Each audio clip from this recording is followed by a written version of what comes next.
अनुभव दोनों में आप सबसे छोटा हूं। अगर कुछ गलती लगे तो मेरी तरफ से मैं पहले ही माफी मांग लेता हूं। साथियों, हम जिस क्षेत्र से बिलोंग करते हैं वो क्षेत्र अगर पूरे भारत के पटल पर देखा जाए तो शिक्षा के क्षेत्र में, सामाजिक क्षेत्र में, हर एक क्षेत्र में हम पिछड़ा हुआ पाते हैं। आर्थिक क्षेत्र में देखें तो बहुत पीछे के स्तर पर दिखाई देता है। हम आदिवासी बाहुल्य उस क्षेत्र से हैं जहां घर घर तक, ढाणी ढाणी तक शिक्षा पूरी तरीके से नहीं पहुंच पाई है। और हम देखने कर पाते हैं कि दूसरे क्षेत्रों में जो समाज में जो सक्षम वर्ग होता है वो अधिकतर देखा जाता है तो वो व्यापारी वर्ग को माना जाता है।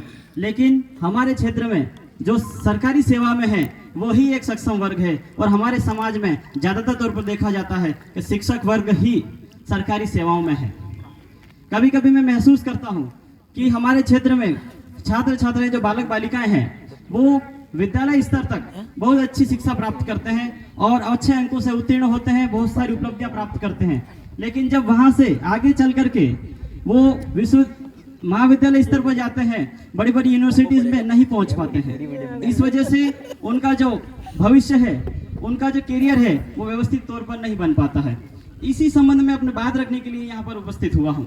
साथियों, ये हमारी सबकी सामूहिक समेकित जिम्मेदारी है कि इस समाज के जो आने वाली जो पीढ़ी है, जो बच्चे हैं, जो भारत का भविष्य है, उसको उज्जवल बनाने के लिए हम लोग क्या कर सकते हैं। कल आधुनिक बिरसा दादा बहादुर दादा परमार बता रहे थे कि क्यों ना हम इस क्षेत्र में जिला स्तर पर कोचिंग की व्यवस्था करें। और खाना साहब भी बता रहे थे 12th तक हम निःशुल्क व्यवस्था करें।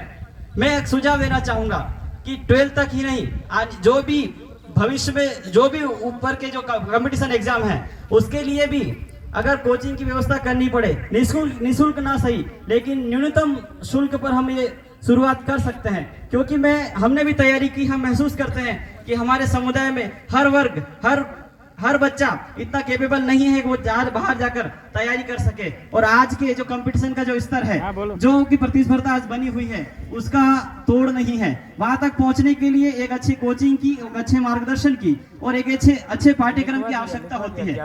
उसके लिए हम सबको अगर एक कोचिंग की व्यवस्था हो जाए तो बेटर रहेगा।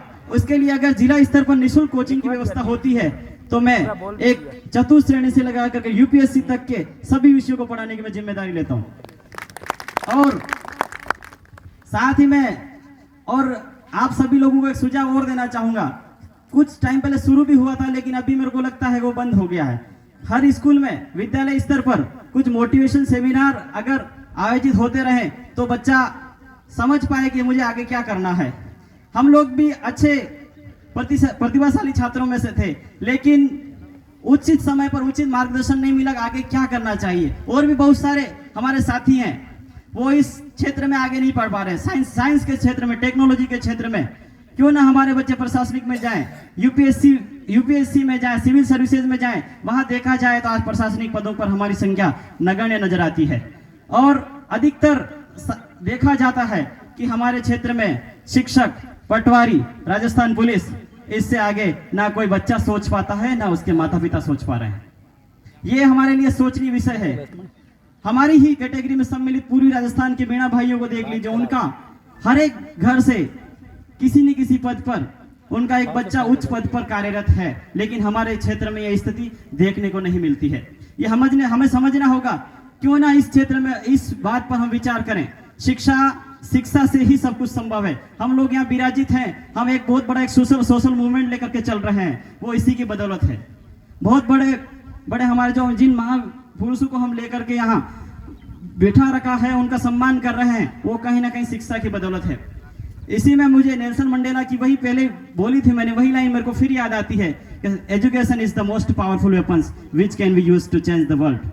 Education is the most powerful weapon. इससे ज्यादा ताकतवर कोई चीज नहीं है। एवरीथिंग विल बी ये जो everything will be success by education. Education is the key of success. इसके अलावा साइंस के क्षेत्र में, किसी भी क्षेत्र, मेडिकल क्षेत्र में आप चले जाइए, वहां पर एजुकेशन के बिना कुछ भी नहीं होता।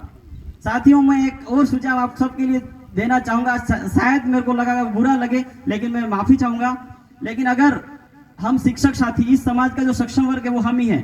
अगर हमारे जो शिक्षक साथियों के जो बच्चे हैं वो भी मुझे लगता है अच्छे जगह एजुकेशन प्राप्त करके अच्छी कोचिंगों में जाने के बावजूद भी शिक्षक राजस्थान पुलिस और पटवार तक ही है। मैं चाहता हूं वो जो सक्षम है, जो खर्चा कर सकते हैं, अपने बच्चों का खर्चा उठा सकते हैं, वो तो कम से कम अपने बच्चों को वहां तक ले जाएं। और जो बाकी जो नीचे के जो पद है, सीटें हैं, वो कमजोर जो वर्ग है हमारा, जो नहीं पहुंच पाते, उनके लिए छोड़ें ताकि वो भी अब हमारी श्रेणी में सम्मिलित हो सके और सब पूरा समाज बराबरी के स्तर पर आ सके। ये मैं आप सबसे डिमांड करता हूं। और खेलकूद के क्षेत्र में जो सुशीला मीणा आगे गई है, उसी तरह से और बार बार अगर प्रशासन नहीं करता है तो हम भी हमारे स्तर पर कोई प्रतियोगिताएं आयोजित करें और उसमें हमारी सबकी भागीदारी सुनिश्चित करें, जिससे समाज और ये क्षेत्र आगे बढ़े और ये क्षेत्र देश के पटल पर आगे खड़ा हो। आप सबने मुझे सुना और संचालक महोदय ने मुझे समय दिया, इसके लिए आपका बहुत बहुत धन्यवाद। जोहार।